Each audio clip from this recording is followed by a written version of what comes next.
everybody. It's time for the Pedego Podcast, exploring the e-bike revolution.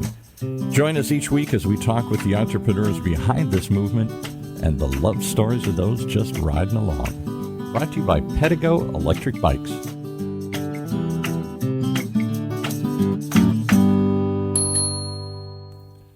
So here we are with another amazing journey of becoming an e-bike dealer and joining the e-bike revolution. Today we're privileged to have with us Brenda, David, and his father, Erwin Bondareff. Did I say that correctly, guys? Everybody's nodding. Yeah. All right, yeah. Bondareff. So let's start with the dad. We always got to honor the father first here. Erwin Bondareff, you're the one that started this whole craziness. I'm told that you were a bike rider who kept riding by an electric bike store until one day you ventured in and said, hey, you know, this might not be such a bad idea because I'm over a certain age. It's getting a little harder and harder to ride the bike and push the pedal. Talk about that journey. What led you into the door of a Pedego Electric Bike store, and what did you see when you walked in, Erwin? Well, as I rode by frequently, I was attracted to the bikes that he had outside. But I was intimidated by the fact that it had a motor and also that it had a little computer on the handlebars. Mm-hmm. And being of a certain age, as you mentioned, over 90, I hesitated to go in, but I finally did. And I met Todd, who was the owner of the store. And he assured me that he could teach me everything I needed to know in about 5 minutes. And if I took a test ride around the block, several blocks, that I would see that it was very doable for me. And so that's what I did. And he was very personable. He had me sit on a few bikes, asked me what I was interested in. I was interested in something with a low step through because I wanted to be able to get off the bike without having to use step one leg very high. Right. So he got me on a bike. I rode it around the street, 4 blocks. It so happens where he's situated, you could go up a hill, go to a flat area, and then down a hill, and then back to a level place. I did it 4 times. I was having so much fun. And when I went back, I bought the bike. And this is in Alexandria, Virginia, I'm told, right? Yes. Which is a suburb of D.C. For those that don't know, everybody should know where Alexandria is. And this is where you had practiced pediatrics? Is that what you did? You were Yes, for 56 years. I retired at age 89. 89? You retired at 80. You decided, well, maybe I should slow down at 89. Why are you... I don't want to offend you, sir, but at 89 to 90, I don't know that anybody's thinking of riding a bike. I'm just thinking about, getting around. What keeps you going? Enough to still have my balance, and I enjoyed bike riding. And since I was retired, that was my major form of activity for exercise. So it was just a natural progression to go from a regular bike to an e-bike. Yeah, because it's more fun. I could go further, see more. I ride along the Potomac towards Mount Vernon, very pretty area, and so it was very attractive to do that. And when I was so enthused, I told David about it, and he told a friend of his, and they got to talking. And since he was in between jobs, I suggested maybe you should look into company. Well, we're going to go into that in a second, but I got to just share quickly. We had another, I think it's anybody at 90 over, I think they're called a nonagenarian. I'm not sure if I'm saying that correctly here, but anybody 90 plus, and there are more and more of us every year as we all live longer here, and it's the future that's ahead of us here. We had another well-known nonagenarian, William Shatner, on the show just recently, and he said, it's a no-brainer. I can keep riding. Well, I loved going out and being active. We rode motorcycles, rode bikes and stuff, but at some point it's hard. It's what motivated Don to start this company. I like going down the hill. It was harder and harder coming up the hill. And so it allows you to get out and keep going. And that enthusiasm you passed on to your son, who I'm told had been in the restaurant business for a long time. You're like, I don't know if you want to say what chain, but you're like a regional manager for some chain or something, I think, running different stores. Yeah, I was regional director of operations for a large franchisee of the Northeast. So David Bondareff, your dad walks in at 90, and you said, "What the heck are you going on a bike for, Dad? You don't. That's dangerous. Don't be riding a bike." Or did you just know this is your dad and this is what he does? A little of both, actually. This is Dad, and we know this is what he does. But we were also all very concerned about him riding an e-bike because of, they go faster and he's out more on it. So it's more opportunity, but it's been a wonderful thing. So, all right, good for Dad. He's still going. He can keep going. Why did you decide to ride along? Chain had been downsized or things had shifted or something here in this long career you'd had in the restaurant franchise business. You're looking for another opportunity. Were you thinking electric bikes? No, not at all, actually. I was researching various franchises, systems, things of that nature. Yeah, that's what you came out of. You understood that world. Yeah, right. Mm-hmm. But I did not foresee where I'm at today by any means. It was by chance almost, where the timing was right with the downsizing of the company I was with, the pandemic, and the opportunities that e-biking offers, not just as business opportunities, but the joy I saw my father having. We were riding bikes together, and he was riding bikes with his grandchildren. Yeah. And at 90 plus years old, that's, to be able to amazing. take the afternoon. That's a blessing. Yeah. Ride, and then not take a nap afterwards. So at some point you thought, this isn't just good for him. This might be good for me. Had you ridden any e-bikes? Were you a bike rider at all? No, I've ridden bikes and was I wouldn't say I was a cyclist. Rode a bike occasionally, recreationally, but hadn't in many years, probably more than 20 years before I started riding an acoustic bike with Dad after he bought his electric bike. And then in order to keep up with him, I had to buy an e-bike. So I bought a Pedego as well. And, I love the phrase, until I saw this, I never thought of a bike. There's acoustic bikes and e-bikes. We're trying to differentiate the two. One is like an acoustic guitar, the other one's plugged in. Is that the way you describe a traditional bike versus an e-bike? Yeah, exactly. There's no electrics. There's no electronics. It's not plugged in. It's just an acoustic. I like that term here.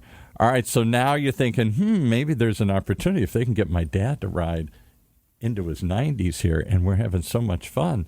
Hey, what would it be like to sell these things? But you had never, as much as you had run an overseas national franchising throughout, I guess, overseeing lots of restaurants. It says here 55 plus restaurants here. You yourself hadn't been an entrepreneur. You hadn't put up your own money and rented your own store ever, had you? No, I had never dipped my own toes into it. So was it frightening or was it exciting? And was it a worry that this isn't a franchise? This is a license. It's a little different breed of cat here. A little less command and control, but a little more opportunity perhaps. How did you feel about all that? I was actually happy that it's not a franchise system. Okay. I've been part of a franchise system for so long that while I was researching some, it wasn't a franchise system. It wasn't exactly what I was seeking. And the model that Pedego offers was actually much more attractive. And what was it attractive about? Was it obviously you saw an attraction to the industry? Hey, my own dad's riding this thing. Look how excited he is. What's the opportunity here? I'm riding along with him and having fun, and I'm looking at everybody's smiles. That's what you said, joy. I keep hearing joy and smile all the time here as a motivator. But what else was attractive about it? Is this a growing industry? Is this lack of other places out there? Or is there something particular about this idea of a dedicated, not just an e-bike store, but one dedicated to one brand? Yeah, it was both the fact that the warranty that Pedego stands behind the bikes and having the brick and mortar stores, and the e-bike future is just on the verge of really taking off here in the States. So I saw it as an opportunity to do one, provide for myself and my family, but also provide a service to people that, like my father, who are looking to stay active, continue being healthy and being mobile. And maybe you're the first person we've had on the show that really came from a service, a hospitality background. So you're into their serving customers and seeing people leave with happy smiles. Some of these people, one guy was an airline pilot, one guy was an investment banker. Yeah, they did well and they enjoyed what they did, but they didn't put smiles on people's faces. That wasn't why they went to work. That wasn't what they looked for when they gave out loans at the bank or something.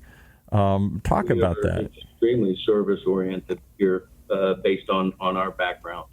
My wife's background as well is in the hospitality industry. The service that I received as a customer from Pedego is what was also very attractive to me, because I know I can deliver that kind of exemplary service. And yet we're living in a world, and you know it more than I do, COVID's shutting so many things down, particularly retail stores, restaurants in particular, hotels big time. Retail stores have been in decline for a while as we buy everything online and Amazon. I can buy an e-bike online. Why? What is it about having a brick and mortar store? Is it the connection to the community or the promise that we'll be there tomorrow to take care of it, or more? I don't know. You tell me. All of it. All of that. Well, it's nice and convenient to be able to buy online. I'm still of the school where I like to touch and feel, and I think that having the brick and mortar stores where you can try before you buy.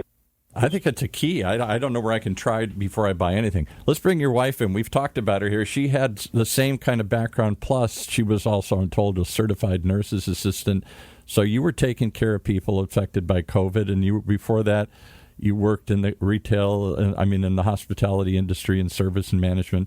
You had the entrepreneurial background these two didn't have. You had been a part owner in some restaurants, right, Brenda?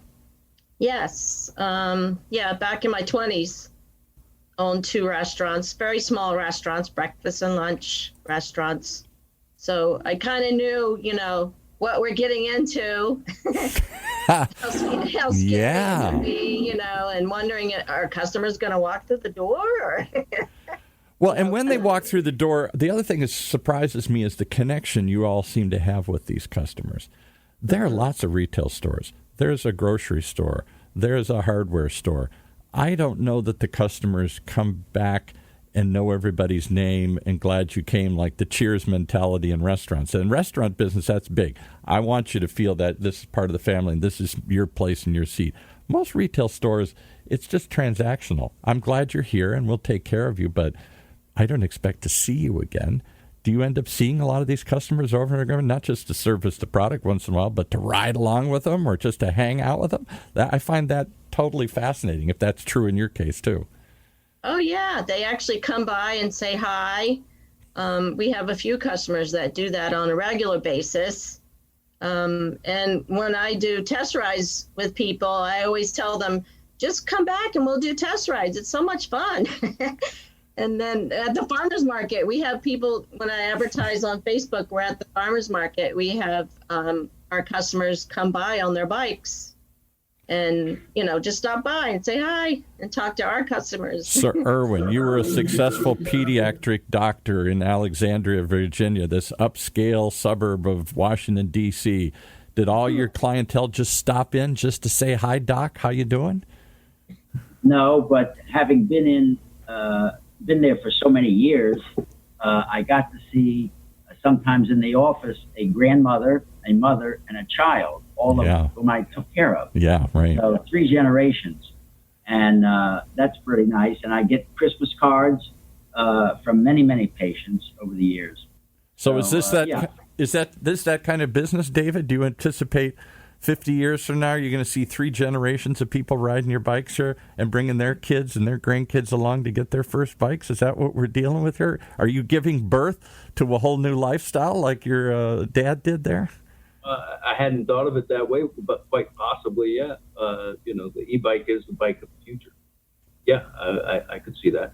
And is it just for older people or is it for everybody? I got to be honest. I thought it was for William Shatner, a man of a certain age. Or me, a person of a certain age. Get a little hard to ride. I need a little help. That's part of it. Lets me keep riding where I would have quit and to go farther than I had gone. But my neighborhood, I live in suburbia down here in Orange County. Oh, my goodness. Every kid's got to have an e-bike now. It's like the stat. So young and old.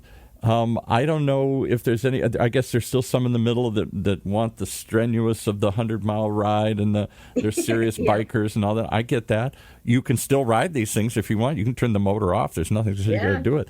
But I just didn't expect kids to embrace it the same way that us older folks are embracing it here. What do you think about that, Brenda? Is it a kid-friendly thing, too, as well as everybody? Is it a family thing? Oh, I think so. And actually, since they came out with the Element, the little fat tire bike, back in 2020, the young kids love that. We actually have a customer that bought the larger trail tracker, and he came back and bought his son, a 14-year-old, the Element, so they can ride together. And of course, his friends have e-bikes, and Right. Shatner says his whole family goes for a ride. I don't know how many kids he's got and grandkids, but he says the whole group comes to like 14 or 15 of them, and they ride like a pack. That's what else is unusual. When I go buy a thing at a store, even an exercise bike or something, it's a solo thing. I do it at home alone. When I rode bikes in the past, I did it as exercise alone. It wasn't a herd. Is this now a tribal thing? Is this a pack of people that do this, David? What do you think? What is this different than? Some people are buying them for their kids to ride to school instead of a car. Yeah. And in this particular demographics, that's very possible. So that's another use of it.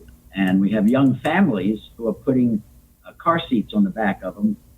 We have a model called the Latch, and they put children on the back, and they have, of course, little trailers for the kids and dogs.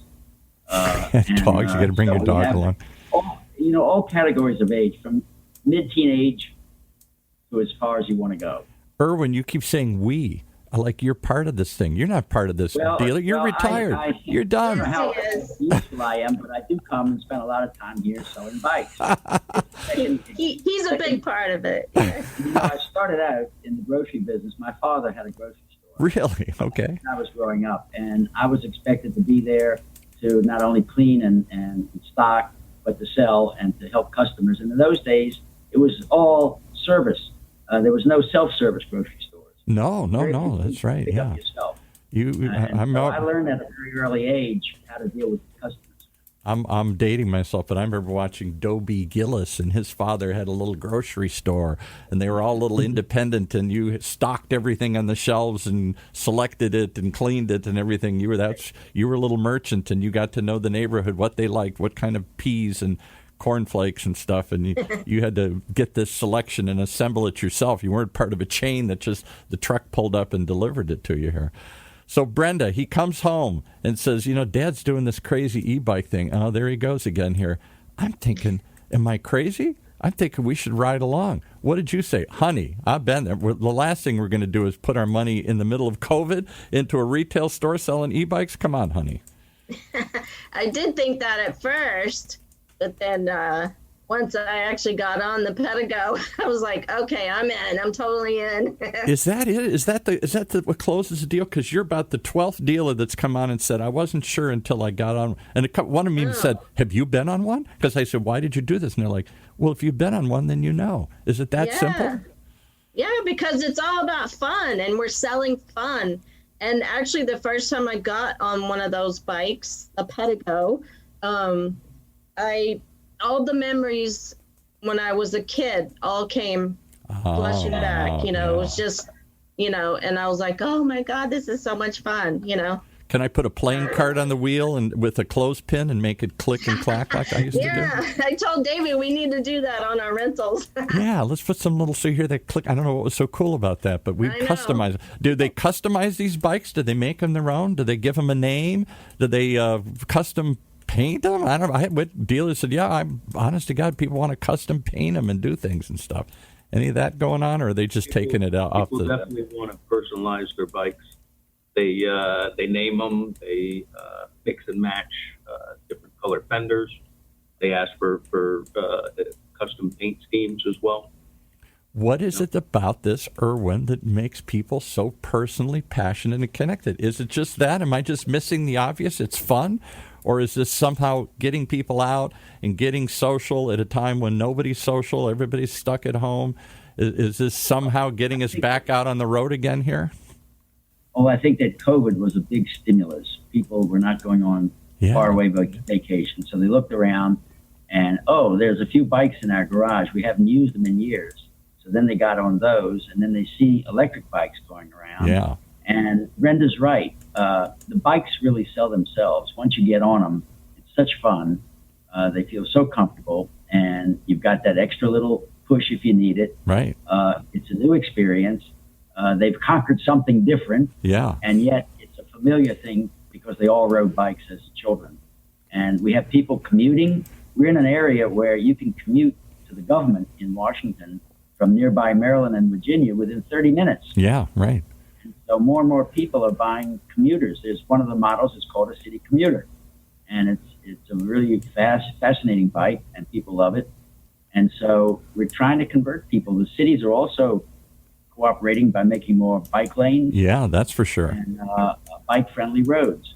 So in the future, we're going to see more people on bikes, like if you go to Europe and Holland and so forth. They've been doing it for years. We had a dealer on. I forgot his name now here. I think he's from.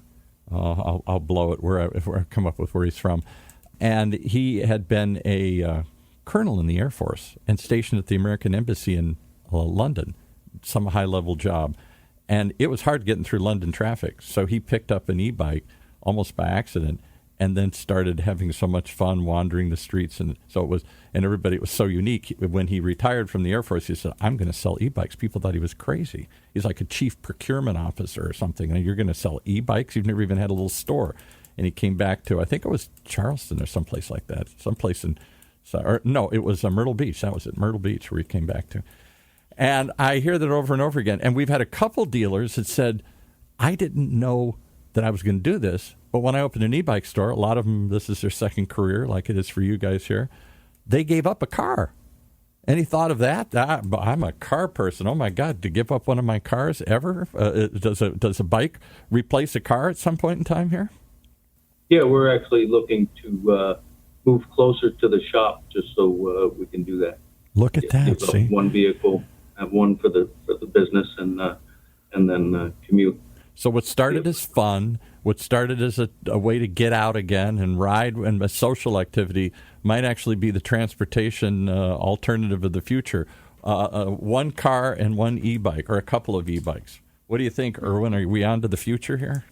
I think so. We really could be. And another thing, too, if you live in an area like we do, there are a lot of interesting places to visit. Yeah. Tours. Oh, wow. And taking a car and trying to find places to park and see various things. You can see twice as many museums if you ride down to the mall in Washington on an e-bike than with a car.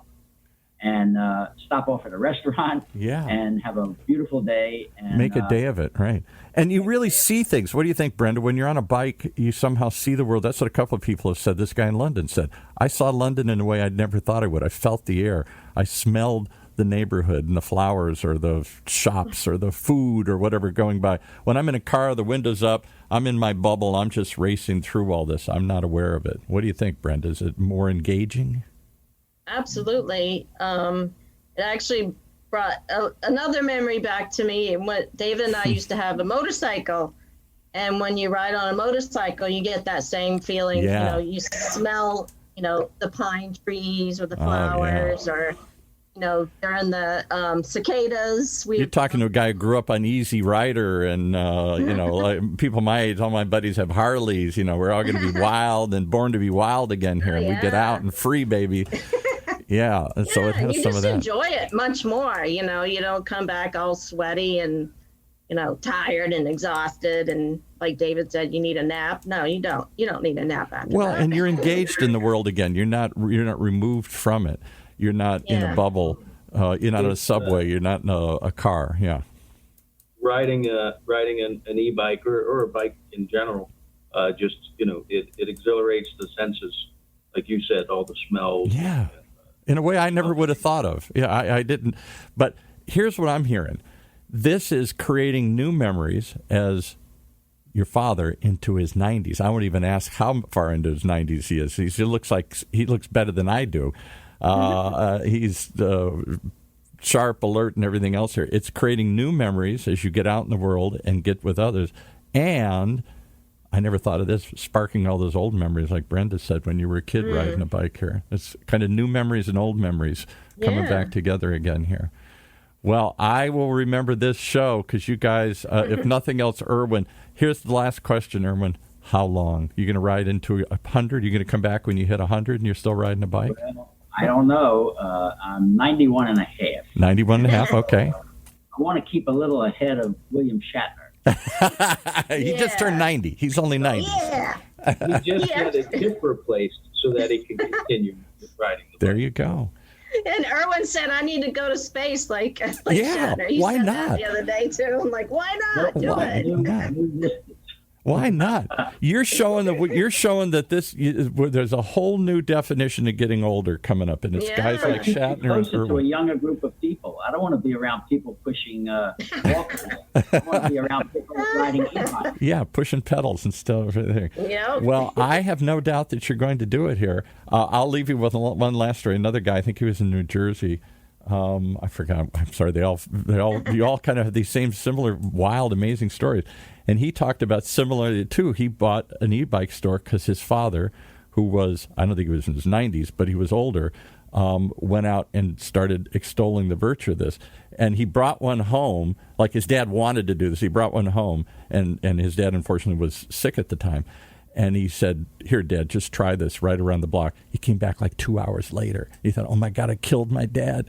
He fell off the bike. He hit something. I've got to call the police. And he comes back with this big smile on his face. And he says, that's the most fun I've ever had. And he was like, man, I think he still has a picture of his dad in the store because his father has since passed on. But, just that notion of your dad, making your dad happy again, watching your dad get out there in the world again, and that inspiring you to do the same. If I can do well at this. I can do good. I can do well by doing good. Is that what the phrase is? I can do well by myself by doing good for others here. I think that's a big part of this. Yeah. It is part of that service mentality like you guys had in the hospitality industry here, and getting regular, continuous customers over and over and over again, not just selling them one thing and saying, next, who's next? Mm-hmm. It's a different way. Well, all right, David, what's your takeaway? How long you been doing this? You're at Pedego Bethesda, right? That's how people can find you?